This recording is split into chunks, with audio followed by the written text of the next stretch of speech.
Greetings, dearly beloved. We are here to discuss a topic that I think is, at least I think, is interesting enough to talk about. That's why I made this video about it. So, I want to get into talking about people who like to have their comics graded and put into those fancy plastic cases, the ones that look like this. Yeah, the people that like these things, the slabbers. That's right, I use the hard R. Come and find me. Now, I want to talk about this because this is something that I'm somewhat passionate about, and I get the feeling it may be one of those opinions I have that maybe a lot of people will agree with me, maybe a lot of people will disagree with me. I don't really know. But the only way I'm going to find out is by actually presenting the topic, because it's not something I ever see brought up. Maybe it's not something that other people think is an issue, but I do very much see it as a problem. And we're going to talk about why. What I want to say from the jump, as you see, I have one. I have three altogether, I think.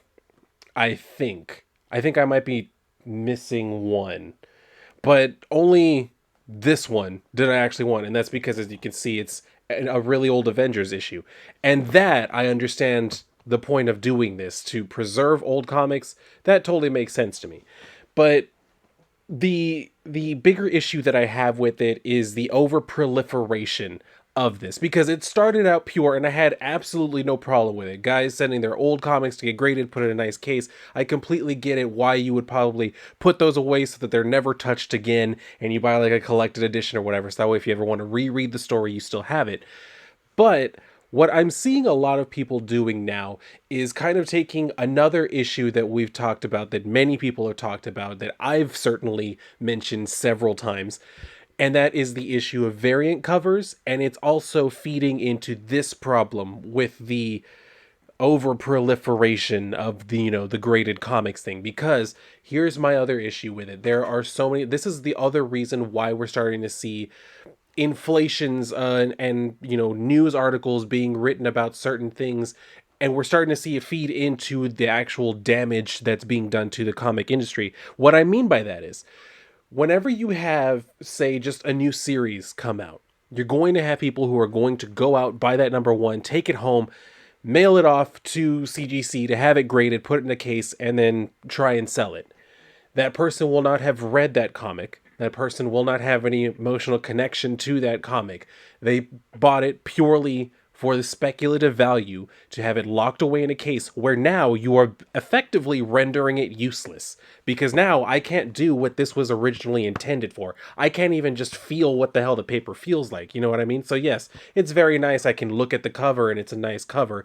We all can see that. But I can't, a comic is to be read. I can't do that with this anymore. So, like I said, you're effectively rendering it useless. It's like buying a brand new car and just taking the engine out because you just like the way the car looked. You're making it to where you can't use it for what it was intended for anymore. So, that's why I'm saying you're you're seeing a lot more of this. And also, just beyond like number ones used to be the thing until that kind of got shot in the foot, because when the comic companies realized that everybody wanted number ones, they started doing number ones over and over and over and over and over again. And now we've gotten to this point where they try to put in some sort of gimmick into a book, into an issue or something like that, something that would be noteworthy. Say a sexuality swap of a character, say the first appearance of some new character that they've told you is important for some reason because they've broken some barrier, something like that. That's what we're starting to also see people do, and that's also feeding into the speculative market, which, as we've seen, can many times be damaging to the comic books, just in general, just for us as readers, collectors, whatever you might be.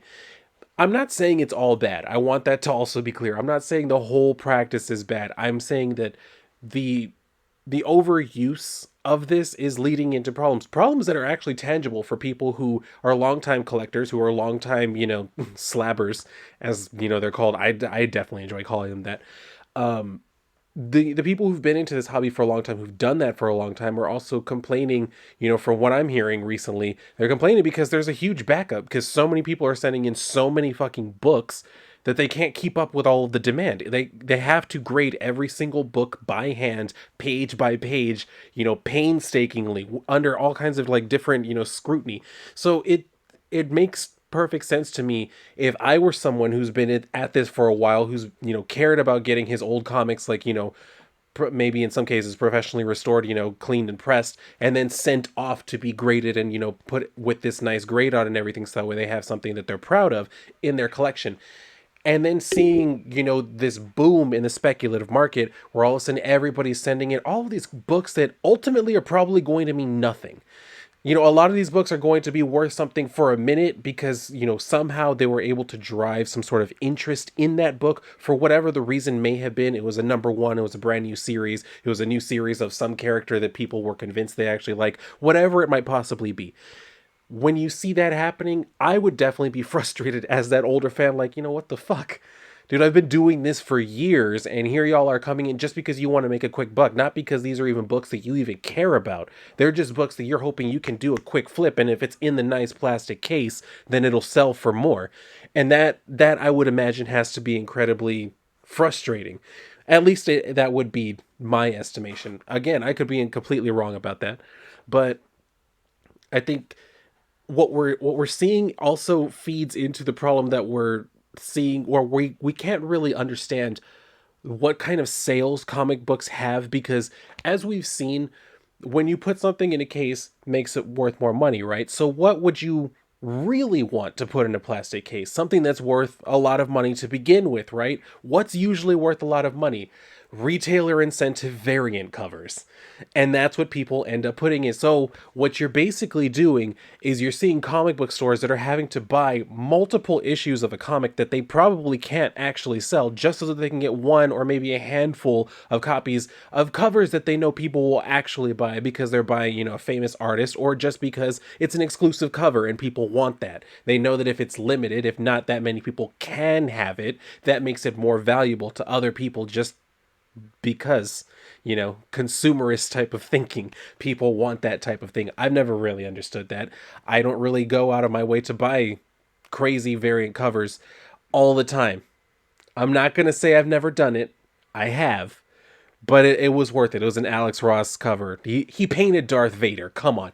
But anyway, that's what I'm saying. You're seeing that happen. And then as a result, the person who goes in to buy that is going in just to buy that one cover so that they can then, like I said, take it home, ship it off, have it locked away in a plastic case so that way they can go ahead and sell it for even more than what they bought it for. And like I said, you're just rendering that comic useless. What was even the point of doing any of that? And what is the end result? A comic book store is left with multiple copies of a comic that they can't sell because they wanted to sell just that one or just that handful.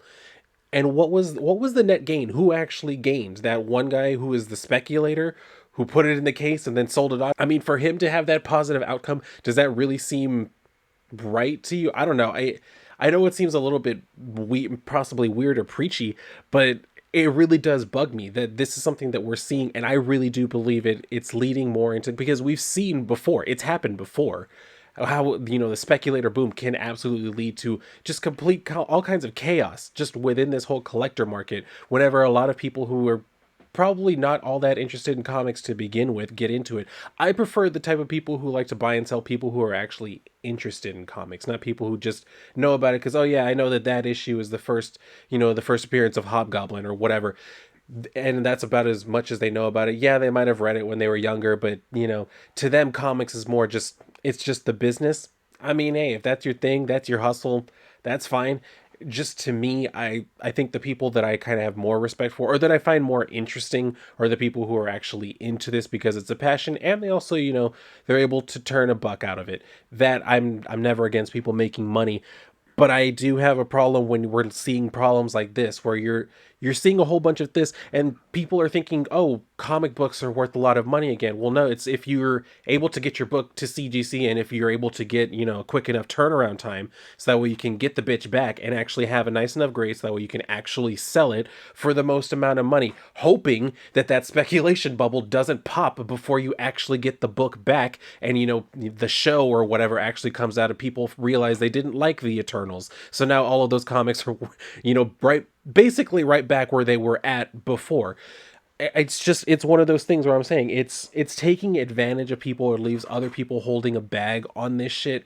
And again, if you want to make money, I'm all for that, but I've never been the type of person to be particularly in favor of making money by screwing someone over. That's not my type of business. Leaving someone holding something that, like I said, at the end of the day, if I'm that person that bought a comic for, more than it I should have paid for it or more than it was actually worth, at the very least, I'd like to be able to read it. And if I end up with something that's in a case and I've paid too much for it, I can't sell it and, actually get any of my money back. I can't even use this thing. So why would I bother to keep it? You see what I mean? It creates this bigger issue where it's like now, these things are going to probably either get like cracked and just thrown away. Maybe people will just throw them away depending on what the book is, unless it's something, like this. Because obviously, classic like Marvel, DC stuff, I'd imagine is going to keep its value as far as like sentimentality. And I'm sure you'll also see that with other things. I'm sure like there are a lot of people who would love to have, Hellboy, number one in a nice case if they're really big Hellboy fans. So it just kind of depends over time. There will be series that will come out that are going to be worth it, but I mean, there are going to be other books that won't be worth it. I'm sure I have multiple examples around me, but you get the point that I'm trying to make.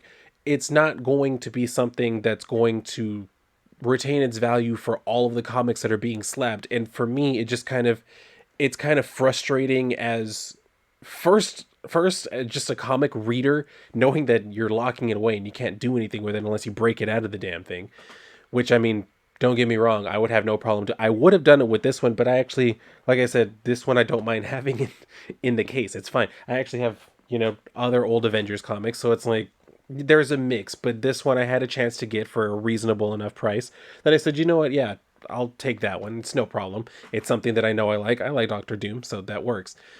And that's why I'm saying if it's something like that, that I understand. But the people who are slabbing unnecessarily, needlessly, whatever the word would be, however you would describe it, that's something that absolutely does get on my nerves, more and more as the days go on. I'm not even going to lie about that. It does bother me more and more. But I mean, there's nothing I can do about it. People are going to do whatever they want to do. It's just like I said, I wanted to know what other people's thoughts were on it because I know I've mentioned like my problem with the whole variant cover issue, before, and how that's just kind of leading to a whole lot of stock of stuff that, it doesn't. Although I will say, I wish the amount of like bulk comics that are left over now, when I see pictures from like, I don't know, the 60s, they have to be from like the 60s because they're black and white.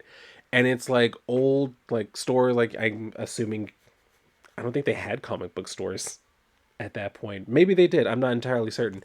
But where you see boxes and boxes of all the old comics and you see them like the old golden age, silver age stuff, and you just, I mean, to me it's amazing seeing like stacks and stacks of it. And it's just every time I see one of those old pictures, I just want to reach through it and like grab it. And I think to myself, looking at a picture now, I'm seeing kind of the same type of thing contemporaneously, I guess, but it's kind of, it's just weird to me because I'm looking, I'm like, yeah, this is all crap that I don't want to buy. And then I wonder to myself, was that the mentality of anyone back in the day? I don't think so. I don't think that there was ever that mentality back then. I'm pretty sure even then they were like, these are good. It's just there were a lot of them because there were a lot more comics printed and sold back then, into the millions. They used to have a much bigger readership than we do now. I don't know. It's just interesting to me.